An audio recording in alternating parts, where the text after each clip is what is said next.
আসসালামু আলাইকুম। এখন শুনবেন সংবাদ শিরোনাম। যৌথ হামলায় ইরানের নিরাপত্তা সদর দপ্তর ধ্বংসস্তূপ, নতুন সর্বোচ্চ নেতাকেও হত্যার হুমকি, মধ্যপ্রাচ্যে মার্কিন ঘাঁটিগুলোয় ড্রোন মিসাইল ছুড়ে যাচ্ছে তেহরান। বিমানের ২৭ ক্রু সহ দেশে ফিরলেন আরব আমিরাতে আটকা পড়া ৩৭৮ বাংলাদেশি, জানালেন ভয়াবহ অভিজ্ঞতা। আজও বাতিল ৩৪ ফ্লাইট। মন্ত্রিসভার বৈঠকে বাড়ল ঈদের ছুটি, অবকাশ ও যাতায়াতের জন্য মিলবে টানা ১ সপ্তাহ। সংসদের প্রথম অধিবেশন ও রাষ্ট্রপতির ভাষণ নিয়েও আলোচনা। সরকারের পরিকল্পনা ও পররাষ্ট্র নীতি বিষয়ে পল কাপুরের সাথে বিএনপির আলোচনা। জিয়াউর রহমান ও খালেদা জিয়ার প্রতি শ্রদ্ধা জানালেন মার্কিন মন্ত্রী। নির্বাচনের পরও দেশে শান্তি শৃঙ্খলা ফেরেনি দাবি জামায়াতের। ইলেকশন ইঞ্জিনিয়ারিং এ জড়িতদের জিজ্ঞাসাবাদে সরকারের প্রতি আহ্বান। ঢাকা টাঙ্গাইল মহাসড়কে ঈদ যাত্রায় ভোগান্তির শঙ্কা, উন্নয়ন কাজের জন্য এলেঙ্গা অংশে যানবাহনের ধীরগতি। নির্বিঘ্ন হবে বাড়ি ফেরা আশ্বাস পুলিশের। এতক্ষণ শুনছিলেন সংবাদ শিরোনাম, এবার বিস্তারিত। ষষ্ঠ দিনের মতো ইরানে অব্যাহত যুক্তরাষ্ট্র ও ইসরায়েলের যৌথ তাণ্ডব। বুধবারও দেশটির একের পর এক গুরুত্বপূর্ণ সামরিক স্থাপনা লক্ষ্য করে চালানো হয় হামলা। সবচেয়ে ক্ষতিগ্রস্ত রাজধানী তেহরান। প্রথমবার কোনো যুদ্ধে দূরপাল্লার প্রিসিশন স্ট্রাইক মিসাইল ব্যবহার করছে মার্কিন বাহিনী। ইরানের নিরাপত্তা বিভাগের বেশ কয়েকটি শাখার সদর দপ্তর গুঁড়িয়ে দেওয়ার দাবি করেছে ইসরায়েল। হামলা হচ্ছে বিভিন্ন বেসামরিক স্থাপনাতেও। তেহরানের বাইরে ইরানের আরও অভ্যন্তরের বিভিন্ন স্থাপনা লক্ষ্য করে যুক্তরাষ্ট্রের দূরপাল্লার প্রিসিশন স্ট্রাইক মিসাইল হামলা। ওয়াশিংটনের দাবি, লকহিড মার্টিনের তৈরি এই ক্ষেপণাস্ত্রটি এবারই প্রথম কোনো যুদ্ধে ব্যবহার করা হচ্ছে। সময়ের সাথে পাল্লা দিয়ে ইরান জুড়ে হামলার পরিধি বাড়াচ্ছে ইসরায়েল ও যুক্তরাষ্ট্র। ইরানের সামরিক অবকাঠামোর পাশাপাশি দেশ দুটির তাণ্ডবের শিকার হচ্ছে অনেক বেসামরিক স্থাপনাও।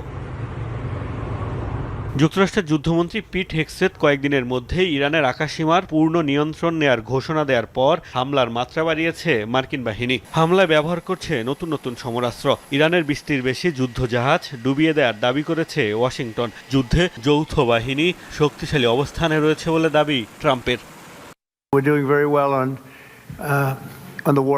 যুদ্ধের ফ্রন্টে খুব ভালো করছি আমরা। আমাকে যদি জিজ্ঞেস করা হয় ১০-এর মধ্যে কত দেব, আমি বলবো ১৫। বিশ্বের সবচেয়ে শক্তিশালী সামরিক বাহিনী আছে আমাদের। ৪৭ বছর ধরে তারা আমাদের মানুষকে ও সারা বিশ্বের মানুষকে হত্যা করছে, কিন্তু ইরানের বিরুদ্ধে আমরা খুব শক্ত অবস্থানে আছি এখন।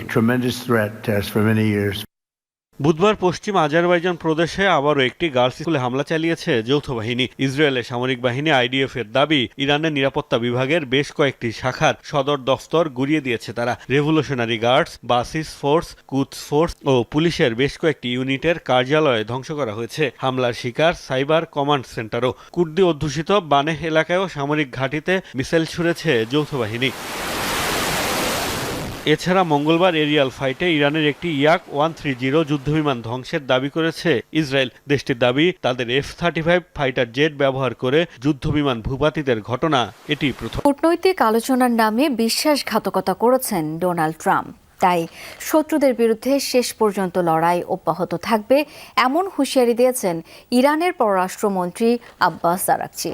বৃহস্পতিবার রাতে মিসাইল হামলার পরিধি আরও বাড়িয়েছে আইআরজিসি।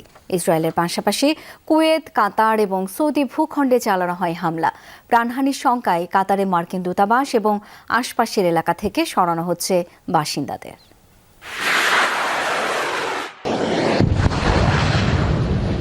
ইসরায়েলি অবস্থান লক্ষ্য করে ছোড়া হচ্ছে একের পর এক মিসাইল। অপারেশন ফতে খাইবারের পাশাপাশি চলছে ইরানের অপারেশন ট্রু প্রমিস। বুধবার ফিলিস্তিনের দখল করা ইসরায়েলি অংশে চালানো হয় এই হামলা।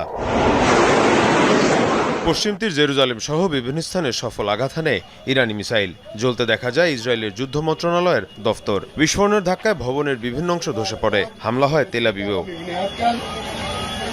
শুধু ইসরায়েলি নয়, সৌদি আরবের ভূখণ্ড লক্ষ্য করেও মুহুর্মুহু ক্ষেপণাস্ত্র হামলা চালিয়েছে ইরান। বিবৃতিতে সৌদি মন্ত্রণালয় জানায়, অন্তত ৩টি ইরানি ক্ষেপণাস্ত্র ধ্বংস করা হয়েছে। এদিকে ইরানে হামলার আশঙ্কায় কাতারের মার্কিন দূতাবাসের আশেপাশে বসবাসকারীদের সরানো শুরু হয়েছে। ব্যাপক প্রাণহানির শঙ্কায় পদক্ষেপ নেওয়া হয়েছে বলে জানিয়েছে দোহা। এ অবস্থায় ইরানের পররাষ্ট্রমন্ত্রী স্পষ্ট ঘোষণা, ইসরায়েল এবং যুক্তরাষ্ট্রের অবস্থানে হামলা অব্যাহত থাকবে। শত্রুদের তৎপরতা বন্ধ না হওয়া পর্যন্ত এই লড়াই চলবে বলে হুঁশিয়ারি দেন তিনি।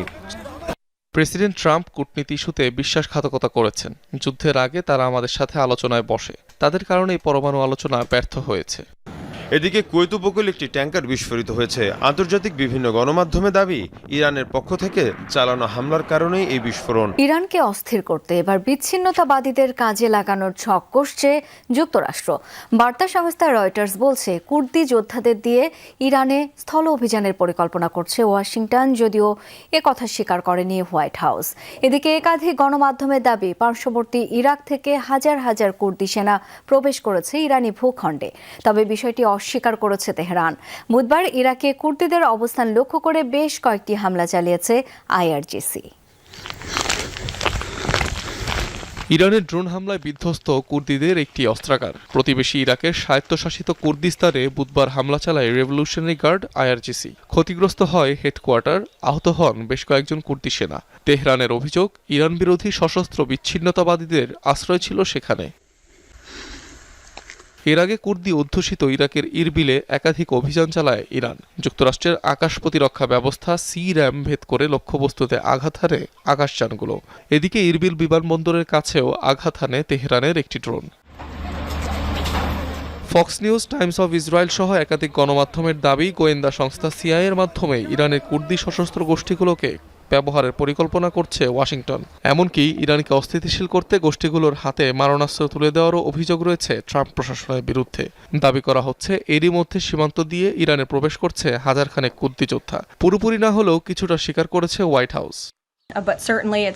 প্রেসিডেন্ট মধ্যপ্রাচ্যের অংশীদার, মিত্র এবং সে অঞ্চলের নেতাদের সঙ্গে অনেকবার কথা বলেছেন। তিনি উত্তর ইরাকে আমাদের ঘাঁটি সম্পর্কে কুর্দি নেতাদের সাথেও কথা বলেছেন, কিন্তু এ ধরনের কোনো পরিকল্পনায় সম্মত হয়েছেন।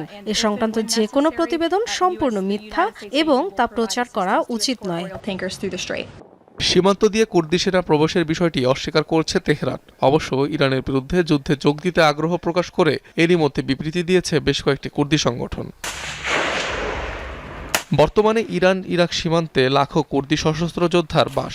ইরাকের স্বশাসিত কুর্দিস্তানই তাদের প্রধান ঘাঁটি। দীর্ঘদিন ধরেই অঞ্চলটিতে তৎপর বিচ্ছিন্নতাবাদীরা। বিশাল সংখ্যক সশস্ত্র এই যোদ্ধারা ইরানে প্রবেশ করলে বড় ধরনের অস্থিতিশীলতা তৈরির পাশাপাশি বালুচ স্বাধীনতাকামী আন্দোলনকেও ত্বরান্বিত করতে পারে বলে শঙ্কা রয়েছে। লেবাননে একাধারে স্থল ও আকাশপথে চলছে ইসরায়েলের অভিযান। হিজবুল্লাহ দমনের নামে দক্ষিণের পাশাপাশি উত্তরাঞ্চলেও হয়েছে জোরদার হামলা। নিহত কমপক্ষে 5 জন। দেশটি দক্ষিণে আরও সেনা মোতায়েনের কথা জানিয়েছে তেল আবিব। বাসিন্দাদের দেয়া হয়েছে দ্রুত সরে যাওয়ার নির্দেশ। পাল্টা হামলা চালিয়ে যাচ্ছে হিজবুল্লাহ। গোষ্ঠীটির নিরস্ত্রীকরণে লেবানিজ সরকারের পরিকল্পনা প্রত্যাখ্যান করেছেন হিজবুল্লাহ প্রধান। লেবাননের দক্ষিণের সীমান্তবর্তী ভূখণ্ডে ইসরায়েলি সেনাদের টহল। অঞ্চলটির 5টি পয়েন্টে তৎপর নেতানিয়াহু বাহিনী। ঢুকতে চাইছে আরও ভেতরের দিকে। সেই লক্ষ্যে অঞ্চলটিতে বাড়ানো হচ্ছে সেনা উপস্থিতি। অব্যাহত রয়েছে বিমান হামলা। লেবানিজ ন্যাশনাল নিউজ এজেন্সি জানিয়েছে, উত্তরে ত্রিপলির কাছাকাছি ফিলিস্তিনিদের একটি শরণার্থী শিবির লক্ষ্য করে ড্রোন ছুড়েছে তেল আবিব। বেদাউই ক্যাম্পের ওই হামলায় প্রাণ গেছে 2 জনের। দক্ষিণে কালিলা শহরের কাছে একটি সড়কে আঘাত হানে ইসরায়েলি ড্রোন। সেখানে মৃত্যু হয় 3 জনের। হিজবুল্লাহর শক্ত অবস্থান রয়েছে দাবি করে হামলা চালানো হয়েছে নাবাতিয়ে এবং শাহাবিয়া অঞ্চলে। দক্ষিণাঞ্চলের আরও বিশাল এলাকা থেকে বাসিন্দাদের সরে যাওয়ার নির্দেশনা দিয়েছে নেতানিয়াহু প্রশাসন, যা পুরো লেবাননের 8%। লিতানি নদীর উত্তরে চলে যেতে বলা হয়েছে লেবানিজদের।